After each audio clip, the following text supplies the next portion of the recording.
Hands on your head. Now. My hands are empty. I am complying. Don't move. You had a weapon. It's a bike tool. It's on the ground. Look. Get on your knees. I can't. Service injury. I will stand still. Give me your ID. What crime am I suspected of, officer? The voice cracked with a mixture of adrenaline and fear, the kind of high-pitched desperation that usually signals a man who has lost control of a situation before it has even begun. But the man on the receiving end of the scream didn't flinch. He didn't scramble. He didn't panic. Elias Thorne, 58 years old, stood next to his bicycle on the perfectly manicured grass of Limit Park. In his right hand, he held a small silver multi-tool, specifically the 4mm hex wrench he had been using to tighten a loose caliper on his disc brakes. He looked at the young officer whose service pistol was unholstered and pointed directly at Elias's chest. Elias didn't drop the tool immediately because sudden movements around a terrified man with a gun were a good way to die. Instead, he slowly opened his hand, letting the tool fall to the grass with a soft thud, and raised his empty palms to shoulder height. "Officer," Elias said, his voice a deep, resonant baritone that carried the weight of command. "I am complying. My hands are empty. I am standing still." "Turn around! Turn around now! Face away from me!" Officer Kyle Miller yelled, stepping over the curb and onto the grass, his weapon shaking slightly. "I am turning," Elias said, executing a slow, deliberate pivot. He kept his movements fluid, predictable. He knew exactly what the officer was seeing, or what he thought he was seeing. He saw a broad-shouldered black man in athletic gear holding a metal object. Elias, however, saw something very different. He saw a police officer, maybe 28 years old, with poor trigger discipline and sweat already beading on his forehead despite the mild 70-degree weather. Elias had led men into clearing buildings in Fallujah.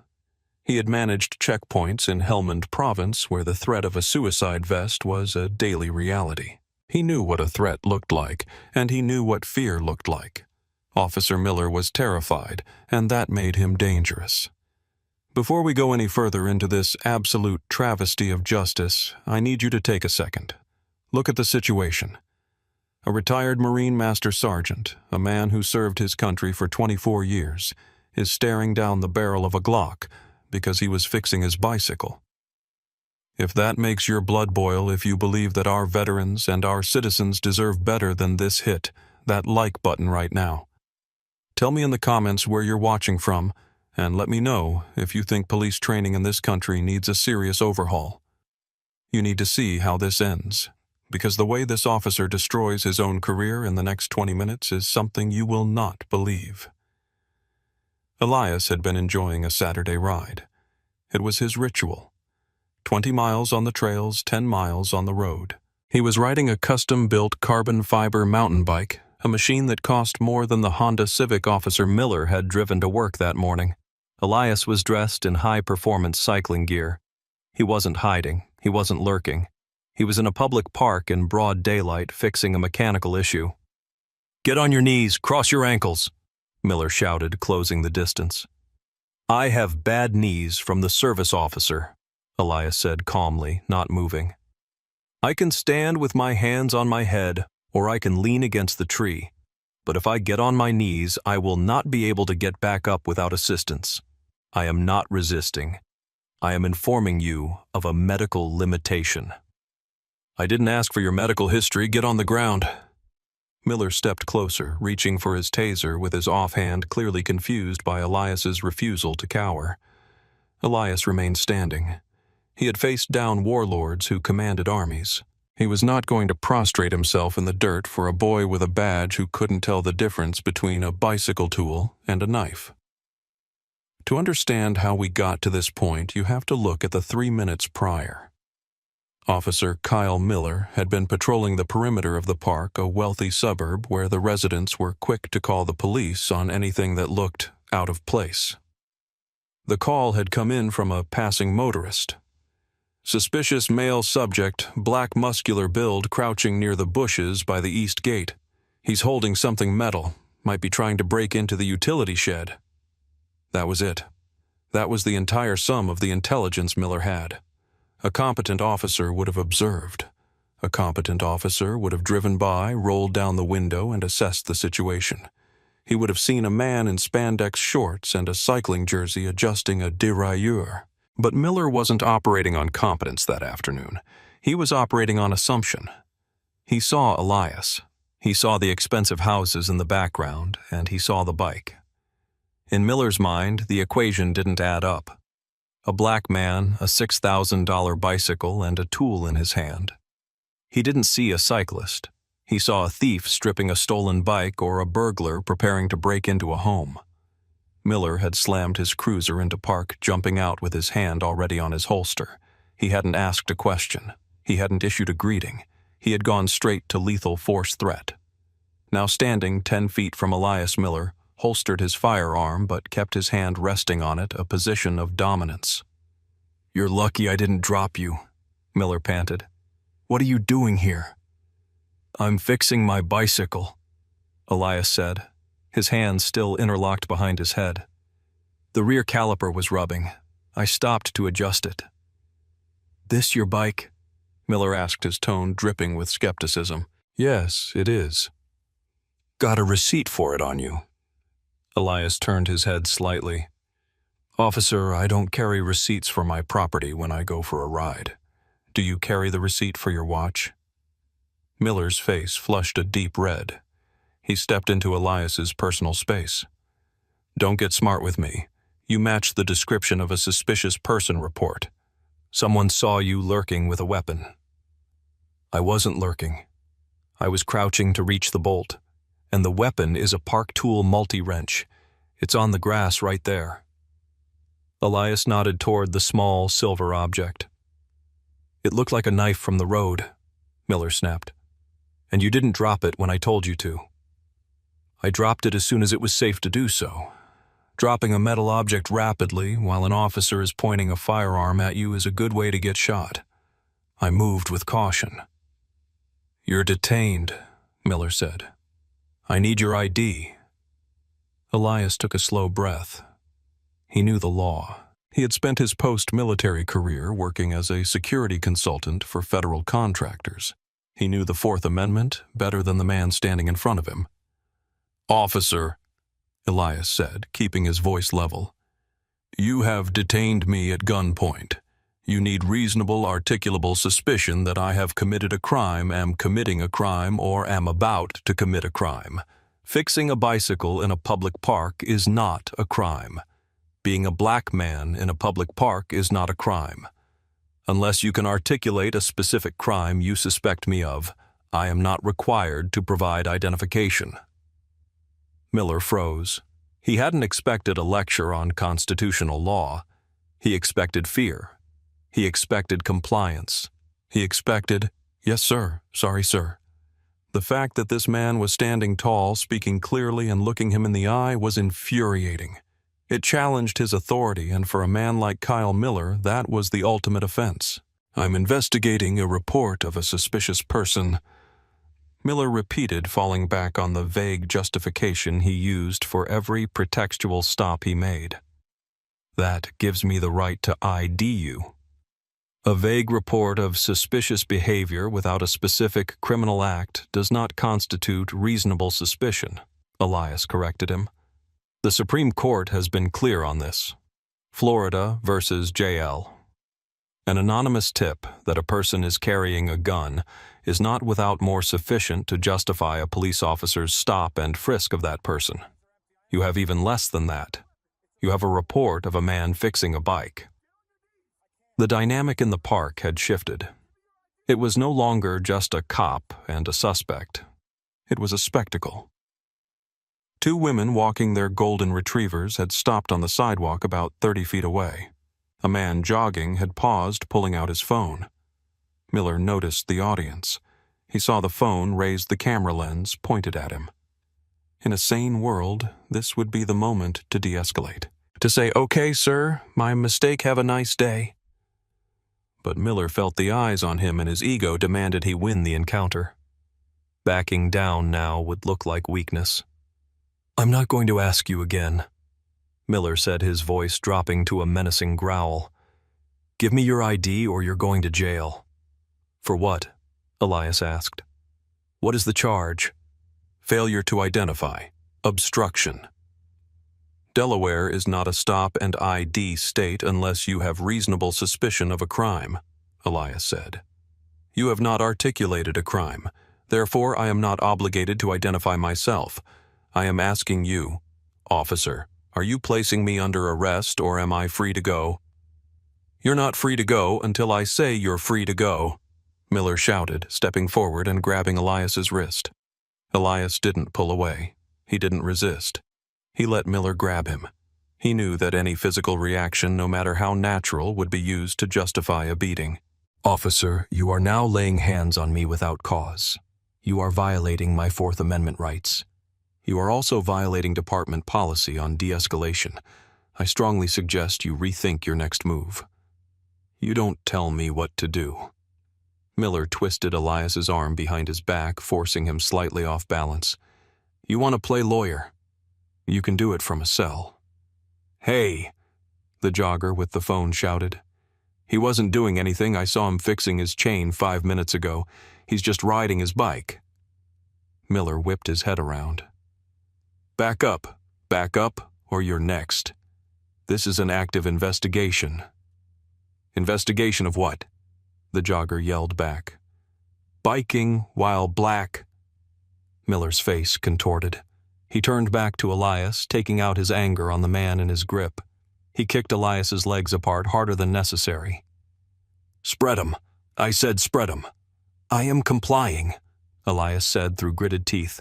The pain in his bad knee flared a sharp reminder of a mortar attack in 2004, but he didn't make a sound. Officer, listen to me closely. You are making a mistake that you will not be able to undo. My name is Master Sergeant Elias Thorne, United States Marine Corps retired. I have no warrants. I have no record. This bicycle belongs to me. If you arrest me, you are kidnapping me under the color of law. Marine, huh? Miller scoffed. Yeah, and I'm a Navy SEAL. Stolen valor is a crime too, buddy. The disrespect hung in the air, heavy and toxic.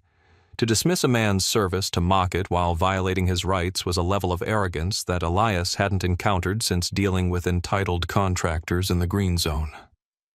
Check the wallet, Elias said calmly. But if you go into my pockets, that is a search, and I do not consent to a search. I'm arresting you for obstruction, Miller announced. Now I can search you all I want. Incident to arrest. He patted Elias down, aggressively shoving his hand into the jersey pocket. He pulled out a slim, carbon fiber wallet. He didn't open it yet. He just stuffed it into his own pocket. You're done, Miller said. Turn around. The metallic ratchet of the handcuffs was the only sound in the immediate vicinity. Click, click, tight, too tight. Miller squeezed the cuffs down until they bit into the skin of Elias's wrists. Elias didn't complain. He knew that complaining gave the officer satisfaction. He stood tall, his posture perfect, his chin up. He looked like a prisoner of war who still commanded more respect than his captors. Is the camera rolling? Elias asked, loud enough for the jogger to hear. I got it all, the jogger replied. I got him pointing the gun. I got him grabbing you. Good, Elias said. Do not stop recording. Miller grabbed Elias by the arm and marched him toward the patrol car parked on the grass. Get moving. What about my bicycle? Elias asked. That is a $6,000 piece of property. You cannot leave it unsecured in a public park. Not my problem, Miller said. Should have thought about that before you decided to act like a jerk. Officer, Elias said, stopping his forward momentum just enough to look Miller in the eye. If that bike is stolen because you abandoned it, the city will be liable, and I will ensure the cost comes out of your pension. Miller shoved him, a hard two-handed shove against the back. Get in the car. Elias stumbled but caught himself. He ducked his head and maneuvered into the back of the cruiser. The plastic seat was hard, the space cramped. The plexiglass divider was scratched and yellowing. As Miller slammed the door, shutting off the airflow, Elias looked out the window. The jogger was walking over to the bike. "I'll watch it," the jogger yelled, pointing at the bike. "I'm calling my wife to bring the truck. We'll hold it for you." "What's your name?" "Elias Thorne," Elias shouted through the glass. "Thank you." Miller got into the front seat. He was breathing heavy, his chest heaving. He looked at himself in the rearview mirror, adjusting his collar. He looked like a man trying to convince himself he had done the right thing. He picked up the radio. "Dispatch 1 in custody. Transporting to Central. Obstruction and disorderly. Copy 10 to 15. Dispatch crackled back. Miller put the car in drive and peeled out, tearing up the grass as he merged back onto the road. He didn't look back at the bike. He didn't look at Elias. He turned up the air conditioning, trying to cool the sweat on his face. The ride was silent. Elias sat perfectly still. His mind was compartmentalizing. He was no longer a cyclist on a Saturday. He was in mission mode. Objective, document everything. Survive the custody. Dismantle the opposition legally. He memorized the time on the dashboard clock. He memorized the route. He watched Miller's eyes in the mirror, noting the dilated pupils, the nervous tics. This wasn't a bad cop. This was a weak man with power. And those were the most dangerous kind. "You know," Miller said suddenly, breaking the silence as they waited at a red light, "if you had just shown me the ID, we wouldn't be here. If you had respected the Constitution you swore to uphold," Elias replied, his voice calm and cold, "you wouldn't be about to lose your job." Miller laughed, a short, nervous bark. "I'm not losing my job over a resisting charge. You guys always say that. I'll have your badge. I'm still here." "We shall see," Elias said. And then he closed his eyes, centering his breathing, waiting for the war to begin. The intake area of the precinct smelled of industrial bleach and unwashed bodies, a sensory combination Elias had encountered in detention centers halfway across the world. Miller marched Elias in, gripping his arm with unnecessary force, parading his collar past the other officers. "What you got, Miller?" asked a patrolman at a desk. "Another sovereign citizen type." Miller bragged his voice too loud. "Refused to ID, resisting, the usual." Elias said nothing. He walked where he was guided.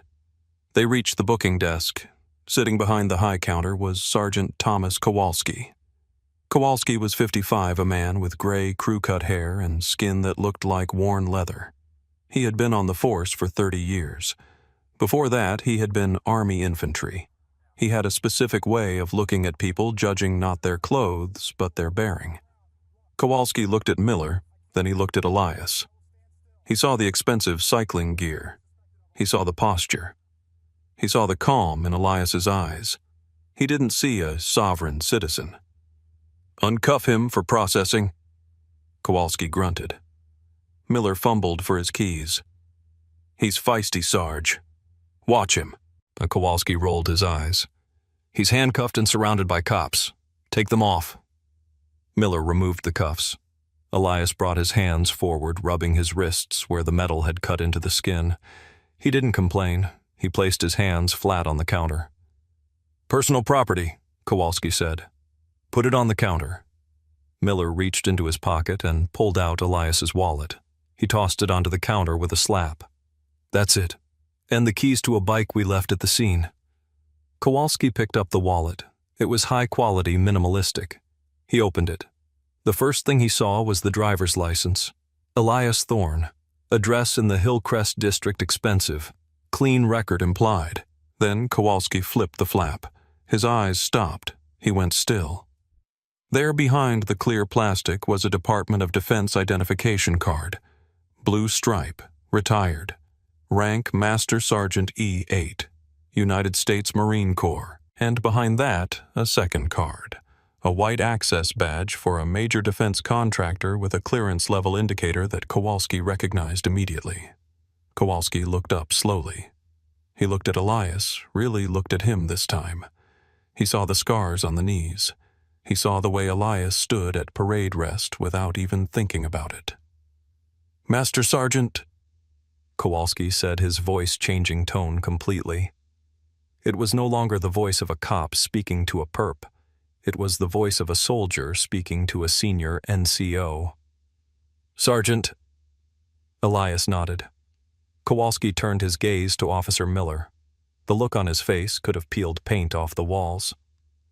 "Miller, step into the hallway." "What? Why I gotta fill out the hallway now?" Kowalski didn't shout, but the command was absolute. Miller blinked confused, but he walked toward the door. Kowalski looked back at Elias. "Sir, are you injured?" "My wrists are lacerated. My knee is aggravated, but I am functional." Did he verify this ID in the field?" Kowalski held up the military card. "He refused to look at it until after I was arrested. He assumed I was a thief because I was fixing my bike." Kowalski closed his eyes for a brief second, a pain passing over his face. He knew. He knew exactly what had happened. He knew Miller. He knew the complaints. And he knew that arresting a retired E8 with a high-level security clearance for fixing a bike was a catastrophe. "Don't say another word, Master Sergeant," Kowalski said softly. "I'm calling the watch commander." Captain Henderson's office was upstairs, but he was down in the booking area in less than 3 minutes. Henderson was a pragmatic man, a political survivor who was trying to clean up the department's image. When Kowalski had called him and said, "Miller arrested a retired Marine Master Sergeant for fixing a bike, and he's got a top-secret clearance card in his wallet." Henderson had felt a migraine start instantly behind his right eye. Henderson walked into the holding area. Elias was sitting on a metal bench, not in a cell. Kowalski had given him a bottle of water.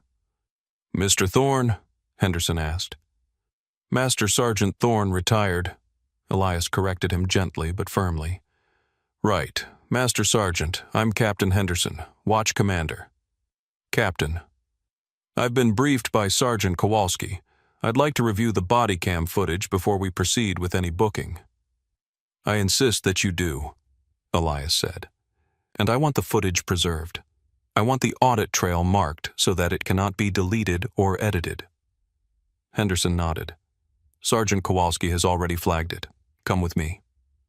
They walked to a computer terminal in the back office. Miller was standing there looking sullen and defensive. "Captain, he was resisting. He wouldn't show ID," Miller started. "Shut up," Henderson said. He didn't look at Miller. He typed in his password and pulled up the feed from Miller's camera. The video played. The sunlight, the park, the scream. "Drop the weapon." Henderson watched in silence. He saw the tool fall. He heard Elias explain. He heard Miller's escalation. He heard the refusal to articulate a crime. He heard the arrest. When the video ended, the room was dead silent. Henderson replayed the part where Elias offered to show the ID if a crime was articulated and Miller screamed at him. Henderson turned his chair slowly to face Miller. "He was fixing a bike, Miller. He had a hex wrench. It looked like a knife. It looked like a tool. And even if you thought it was a weapon once he dropped it, he was compliant. You had no RS, you had a hunch, and a bad one." Henderson stood up. He looked tired. "You arrested a federal judge's neighbor, basically. Do you know who this man is?" "He's a suspect. He's a decorated combat veteran with 24 years of service, and you treated him like a gangbanger because you couldn't handle your own ego." Henderson turned to Elias. "Master Sergeant, you are free to go. The charges are dropped. We will drive you back to your bicycle immediately. I apologize on behalf of the department." Elias didn't smile. He didn't look relieved. He stood up slowly. "Captain, I appreciate the release, but an apology does not cure a constitutional violation. I was kidnapped. I was assaulted. My property was abandoned. I want a copy of the booking report, a copy of the incident report, and the badge numbers of every officer involved in my processing. We can handle this informally. Henderson tried, his voice lowering. "We can expunge the arrest record right now, like it never happened." "It did happen," Elias said. "And it happened on camera. And it happened in front of witnesses. If you sweep this under the rug, Miller will do it again next week to a kid who doesn't have my rank or my resources. And that kid might end up dead." Elias looked at Miller, who was staring at the floor. "I'm not doing this for me, Captain. I'm doing it for the uniform. The one you wear and the one I used to wear. Bad troops rot the unit. You have a rotten apple." The lawsuit landed on the city attorney's desk on Tuesday morning. Thorne versus City of Wilmington Officer Kyle Miller et al. It was a masterclass in legal drafting. It alleged unlawful seizure, excessive force, false arrest, and violation of civil rights under 42 U.S.C., paragraph 1983. But the lawsuit wasn't what caused the firestorm. It was the video. The jogger's video hit social media first. A shaky cell phone clip showing a calm black man being twisted up by a screaming cop. The caption read, "Cop arrests Marine vet for fixing his bike. Shameful." Then the body cam footage leaked. To this day, the department claims it was a FOIA processing error, but rumor in the precinct was that someone disgusted by Miller's actions, maybe even Kowalski, had made sure the local news got the file. The contrast was devastating. Split screen on the nightly news. On the left, Elias Thorne, calm, articulate, citing the law. On the right, Officer Miller, frantic, red-faced, screaming conflicting orders. "I am complying." Elias's voice from the TV resonated in living rooms across America. The public reaction was immediate and nuclear. Veteran groups rallied. The Marine Corps League issued a statement supporting Thorne. Civil rights groups joined forces. It was the perfect storm, a victim who was unimpeachable and an aggressor who was indefensible. Investigative journalists started digging into Miller's past. They found what Elias had suspected. Miller had been on the force for 5 years. In that time, 80% of his suspicious person stops involved black males. He had 18 complaints for discourtesy and excessive force, all dismissed by Internal Affairs as unfounded or within policy. But they couldn't dismiss this one. The video was too clear. The audio was too damning. "I'm a Navy SEAL," Miller had scoffed on the tape. That soundbite played on repeat. Stolen valor groups tore him apart online. It revealed his character a liar, an insecure bully who felt the need to belittle a man who was his superior in every conceivable way. The department tried to hold the line for a week. The union rep went on TV claiming Miller feared for his life because of the unknown metal object. The anchor simply played the clip of the tiny hex wrench falling into the grass. The defense crumbled on live air. 6 weeks after the incident, the hammer fell. The internal investigation was scathing. It found that Miller had lacked reasonable suspicion for the stop. It found that the arrest was retaliatory.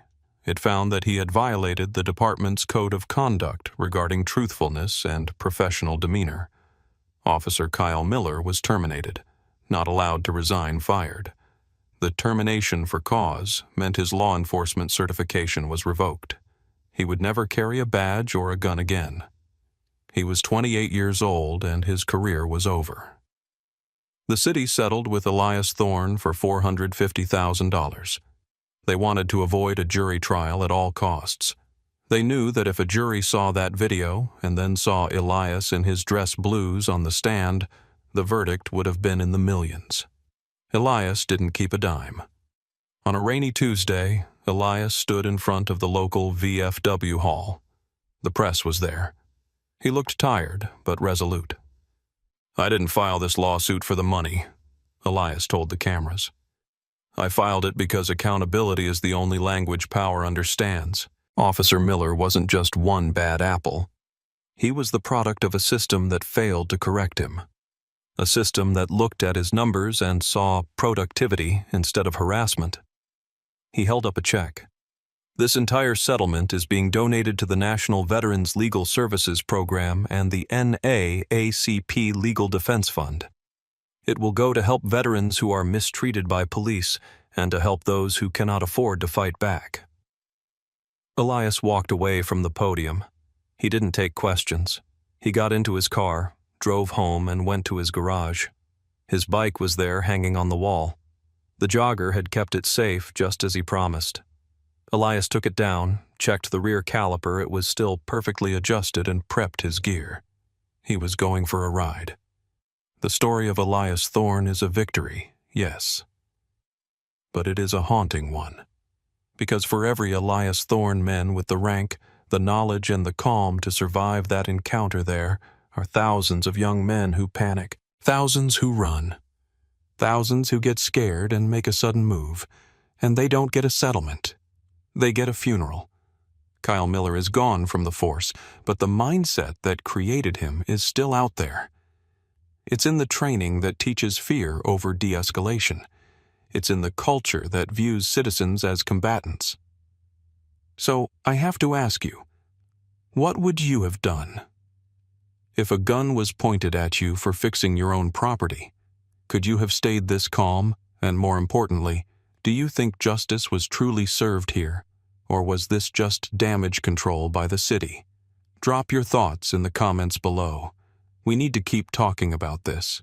We need to keep watching, because the camera doesn't blink, and neither should we. If you believe in holding the line for real justice, subscribe to the channel. We're just getting started.